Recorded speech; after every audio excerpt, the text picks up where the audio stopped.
27 da Constituição. Eu sempre gosto de ler, Maria, concomitante os incisos 42 e 44. Por quê? Ambos são crimes inafiançáveis e imprescritíveis. Olha o que diz o 42. A prática de racismo constitui crime inafiançável e imprescritível, sujeito à pena de reclusão nos termos da lei.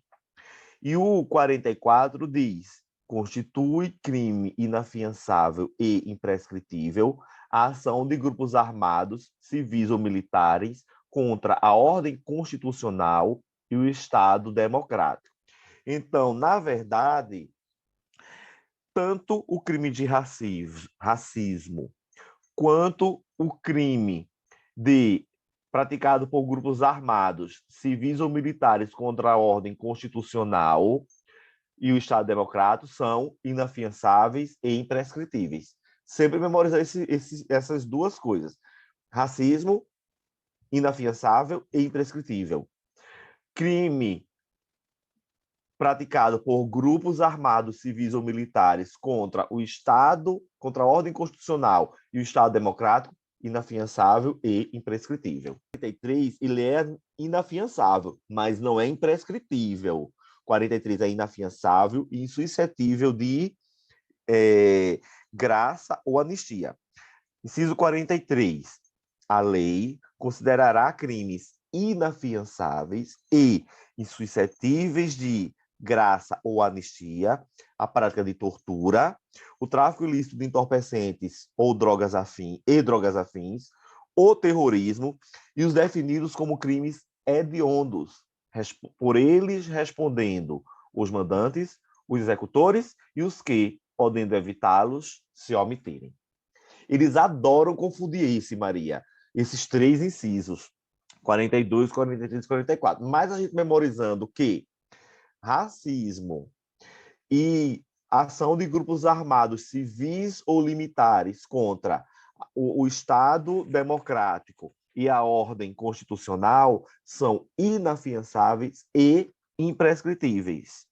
A seu turno, os crimes de tortura, tráfico ilícito de entorpecentes e drogas afins, terrorismo e os hediondos, eles são inafiançáveis e insuscetíveis de graça ou anistia. Por eles respondendo quem?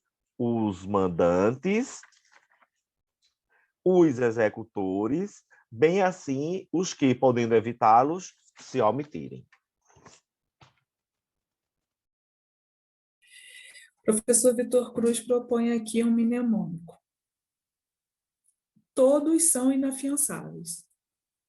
Então, ele fala o seguinte: a ação de grupos armados contra o Estado, além de inafiançável, é imprescritível. Racismo é com R de reclusão. Então, além de inafiançável e imprescritível, é sujeito à reclusão. E os outros ele chama de 3TH. 3T mais o H, né? Tortura, tráfico, terrorismo e hediondos. E aí ele fala o seguinte, para você memorizar o H com H de graça. Então, o 3TH é imprescritível, inafiançável e insuscetível de graça ou anistia.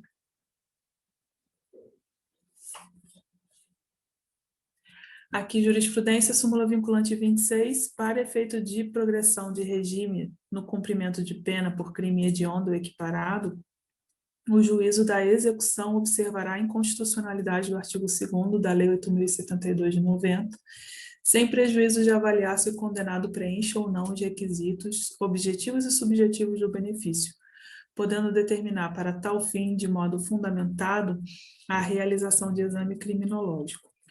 Inquérito 4781. Atentar contra a democracia e o Estado de Direito não configura exercício da função parlamentar a invocar a imunidade constitucional prevista no artigo 53, caput da Constituição. A Constituição não permite a propagação de ideias contrárias à ordem constitucional e ao Estado democrático, nem tampouco a realização de manifestações nas redes sociais visando ao rompimento do Estado de Direito, com a extinção das cláusulas pétreas constitucionais, separação de poderes, com a consequente instalação do arbítrio. Ainda desses incisos, que diz assim, ó, escrever, editar, divulgar e comercializar livros, fazendo apologia de ideias preconceituosas, discriminatórias contra a comunidade judaica, constitui crime de racismo, sujeito às cláusulas da inafiançabilidade e imprescritibilidade. A aplicação do princípio da prescritibilidade geral dos crimes. Se os judeus não são uma raça, segue-se contra eles o poder de haver discriminação capaz de ensejar a exceção constitucional de imprescritibilidade. Inconsistência na premissa. Isso aí foi um habeas corpus, ele é bem antigo, é de 2004, mas eu lembro bem dessa questão, porque se dizia que os judeus eles não são uma raça. Sabe por conta daquela velha questão lá que tem lá na Palestina, né? Judeu, Israel, não sei o quê, parará, aquela questão mais religiosa que também é política. E aí, por conta disso, diziam que até divulgar, escrever um livro, como é direito autoral, expressão de ideias e não sei o que, não atentaria contra eles. E o que é que o STF disse? Não, não é assim, não. Se você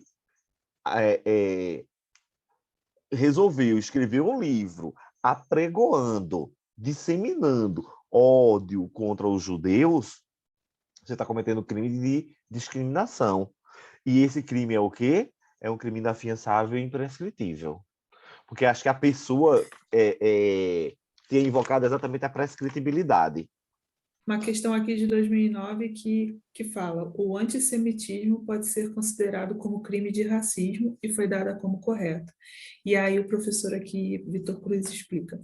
Atualmente defende-se que não existem divisões de raça, só existe uma raça que é a raça humana. Dessa forma, para definirmos a noção de racismo, não há nenhum critério objetivo e científico. Assim, o conceito de racismo deve ser considerado amplo, não no sentido apenas de cor de pele ou outras características físicas, mas também traços culturais e etnia. Agora, até de sexualidade também, né? Também. E aí, Maria, esse habeas corpus, que tem a ver com isso que tu falou, essas publicações antissemitas, foi o caso Eluanger. Olha o que é que diz mais ou menos o caso. Discussão, conceito de racismo. Eluanger era escritor e sócio da empresa Revisão Editora, que editava, distribuía e vendia obras antissemitas de sua autoria. Foi condenado, com base no artigo 20 da Lei 7716/89, por reescrever, editar, divulgar e comercializar livros fazendo apologia de ideias preconceituosas e discriminatórias contra a comunidade judaica.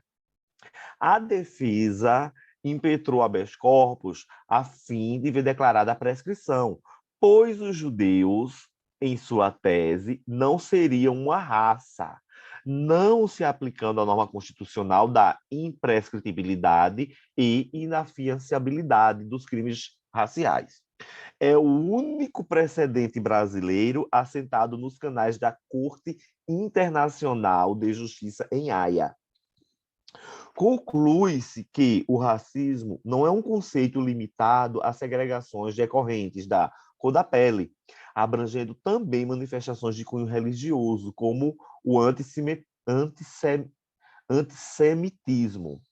O STF concluiu, com base nos estudos do projeto Genoma, que a humanidade não tem tempo evolutivo suficiente para se dividir em raças, de sorte que, quando falamos em racismo, estamos a empregar um sentido sociocultural para a expressão e não um sentido biológico.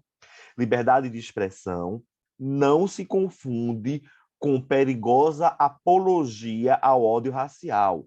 Liberdade de expressão não é absoluta. Não pode abrigar em sua abrangência manifestações de conteúdo imoral que impliquem ilicitude penal.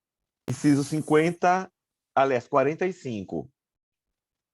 Nenhuma pena passará da pessoa do condenado, podendo a obrigação de reparar o dano e a decretação do perdimento de bens ser, nos termos da lei, estendidas aos sucessores e contra eles executadas, até o limite do valor do patrimônio transferido. A lei regulará a individualização da pena e adotará, entre outras, privação ou restrição de liberdade, perda de bens, multa, prestação social alternativa e suspensão ou interdição de direitos.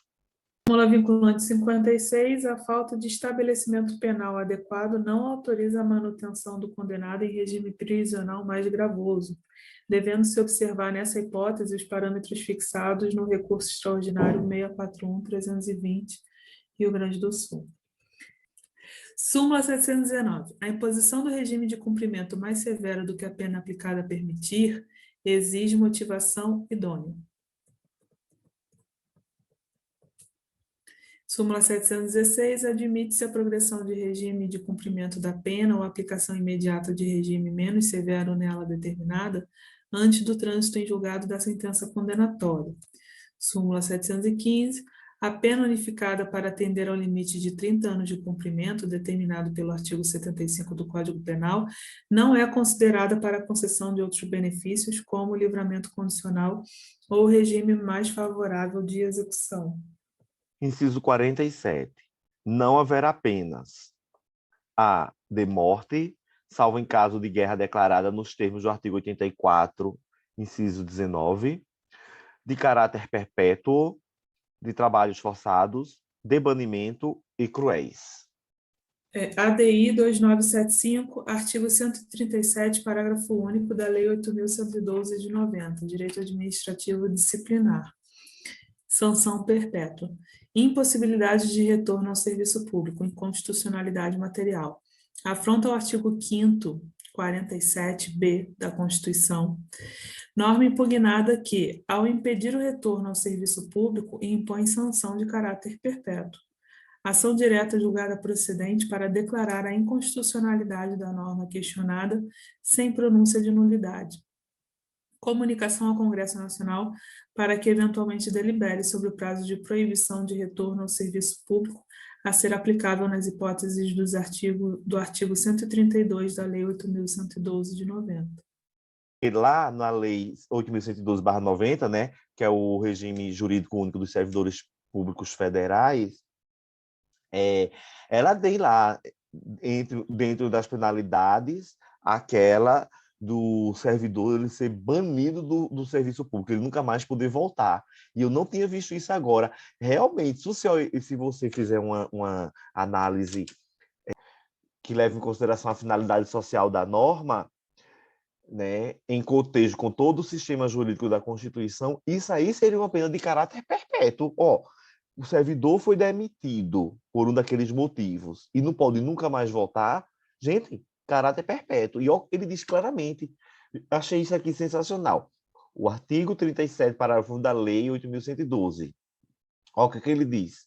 Sanção perpétua, impossibilidade de retorno ao serviço público, inconstitucionalidade material. Afronta o artigo 5º, inciso 47b, que diz exatamente assim, 47b, não haverá penas, B, de caráter perpétuo. Falando do estado de coisas inconstitucional, também é um paradigma, né?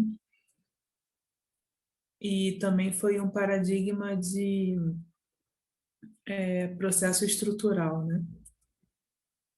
Que o sistema de penitenciários no Brasil diz respeito às convenções internacionais de direitos humanos, como o Pacto Internacional sobre Direitos Civis e Políticos, Convenção contra a Tortura e outros tratamentos ou penas cruéis, desumanos ou degradantes, a Convenção Americana de Direitos Humanos e as regras mínimas das Nações Unidas para tratamento de reclusos, as regras de Nelson Mandela, entre outros relevantes documentos internacionais. E aí, aqui para frente, ele fala: a cláusula de reserva do possível é ordinariamente invocável naquelas hipóteses em que se impõe ao poder público o exercício de verdadeiras escolhas trágicas, em contexto revelador de situação de antagonismo entre direitos básicos e insuficiências estatais financeiras. A decisão governamental presente essa relação dilemática há de conferir precedência à intangibilidade do mínimo existencial, em ordem a atribuir real efetividade aos direitos positivados na própria Lei Fundamental da República e aos valores consagrados nas diversas convenções internacionais de direitos humanos. A cláusula da reserva do possível, por isso mesmo, é inoponível à concretização do mínimo existencial em face da preponderância dos valores e direitos que nele encontram seu fundamento legitimador. Habeas corpus 172136. Inciso 48. A pena será cumprida em estabelecimentos distintos, de acordo com a natureza do delito, a idade e o sexo do apenado. Inciso 49. É assegurado aos presos o respeito à integridade física e moral. Inciso 50. As presidiárias serão asseguradas condições para que possam aumentar, As presidiárias são asseguradas condições para que possam permanecer com seus filhos durante o período de amamentação. Inciso 51. Nenhum brasileiro será extraditado, salvo o naturalizado, em caso de crime comum praticado antes da naturalização, ou de comprovado envolvimento em tráfico ilícito de entorpecentes e drogas afins na forma da lei. Inciso 52. Não será concedida extradição de estrangeiro por crime político ou de opinião. Inciso 73. Ninguém será processado nem sentenciado, senão pela autoridade competente. Bom, aqui o professor Vitor Cruz coloca 3 requisitos gerais para a extradição, que são: não ser crime político nem crime de opinião. O crime a ele imputado deve ter dupla tipificação, ou seja, tem que ser algo que seja considerado crime tanto no país que pede a extradição quanto no Brasil. A pena imposta ao extraditado não pode ser superior ao máximo da lei brasileira de 30 anos. Pode ser ativa ou passiva. E aí tem os conceitos conexos de deportação, que é um ato compulsório de competência da Polícia Federal, que ocorre quando algum estrangeiro está irregular, né? Problema com os vistos. É um ato para coibir clandestinidade. E a expulsão é um ato discricionário que ocorre quando um estrangeiro, regularmente inserido no território nacional, pratica um ato que torne sua permanência inconveniente ou por ter praticado algum delito ou infração prevista em lei que justifique tal medida. E aí, segundo o Estatuto do Estrangeiro, compete ao chefe do Executivo Federal decretar expulsão ou revogá-la, segundo critérios de oportunidade e conveniência. Aqui a súmula 421 não impede a extradição à circunstância de ser o extraditando casado com brasileiro ou ter filho brasileiro. É óbice a deportação. Né? Verdade. 53. Ninguém será processado nem sentenciado, senão pela autoridade competente. E aí, aqui onde a gente tinha falado, né, da autoridade competente dá aso, então, ao princípio do promotor natural, que não é expresso, mas está implícito. Inciso 54. Ninguém será privado da liberdade ou de seus bens sem o devido processo legal. É o famoso due process of law. Questão do TRT da 14ª Região. O princípio do duplo grau de jurisdição, no âmbito da recorribilidade ordinária, constitui uma garantia constitucional irrestrita. Está errado. Súmula 547. Ao contribuinte em débito, não é lícito à autoridade proibir que adquira estampilhas, despache mercadorias nas alfândegas e exerça suas atividades profissionais. Súmula 323. É inadmissível a apreensão de mercadorias como meio coercitivo para pagamento de tributos. Súmula 70. É inadmissível a interdição de estabelecimento como meio coercitivo para a cobrança de tributo. ADI 3951. A suspensão imediata do direito de dirigir e a apreensão do documento de habilitação previstas nos artigos 218.3 do Código de Trânsito Brasileiro serão aplicadas pela autoridade competente em caso de cometimento de infração classificada como gravíssima, de maneira conforme ao procedimento previsto no artigo 281 e seguintes do mesmo diploma legal, asseguradas as garantias constitucionais inerentes ao devido processo legal. Trata-se de providências administrativas de natureza acautelatória que objetivam assegurar a eficiência da fiscalização de trânsito em casos de flagrante de prática de ato classificado como de gravíssimo risco para a segurança pública. O devido processo legal é monopólio do Estado, certo? Porque a gente sabe que no nosso país é proibido, salvo situações excepcionalíssimas previstas pelo próprio ordenamento jurídico, não é, fazer justiça com a própria mão, tá? Então, é impeditivo a justiça de mão própria, exceção às autotutelas, como a greve, o interdito, né, e por aí vai. Por outro lado, o Estado assume o dever de prestar o serviço jurisdicional com eficiência, que inclui prescrição e rapidez. O STF fixou jurisprudência no sentido de que é necessária a observância do devido processo legal para anulação de ato administrativo que tenha repercutido no campo dos interesses individuais. E, por fim, a possibilidade do delatado falar por último. Não é nem essa questão em si, que a gente sabe que ficou muito assente, mas é como ficou botado aqui, ó, que ele diz. O pretório excelso entendeu que o reconhecimento do direito à última palavra atribuída ao réu significa a consagração da garantia constitucional do due process of law, no âmbito do processo penal instaurado sob uma ordem constitucional de perfil democrático. Essa essencial prerrogativa consiste em assegurar ao réu, notadamente ao delatado por seu desconsorte passivo, a possibilidade de pronunciar-se por último, após o órgão acusador penal condenatório, em ordem a permitir ao delatado o direito de refutar, o direito de contestar, o direito de impugnar, o direito de contra-argumentar todas as alegações incriminatórias contra ele deduzidas, para que, desse modo, sejam efetivamente respeitados, em favor do acusado, o direito ao contraditório e a ampla defesa, que lhes são garantidos pela própria Constituição.